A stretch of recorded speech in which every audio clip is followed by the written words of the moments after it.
All right, guys, credit question from Paige Majelki. I'm sorry if I butchered your name, Paige. And the credit question of the moment is it okay to only pay the minimum payment on my credit card? And I'm gonna use a curse word.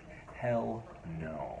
Guys, if you've read the disclosure, if you've read your credit card bill, you're going to see there's a little disclosure box that shows how much you will pay back and how long it will take you to pay off a credit card if you only pay the minimum payments. And you know what the average is, ladies and gentlemen, on a $2,000 credit card?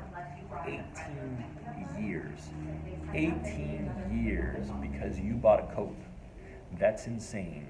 So the answer is hell no. Even if you have to send in $1 extra, you need to do it, guys. You cannot maintain these balances. You cannot send in the minimum. You can't nurse these things. They're not your friend.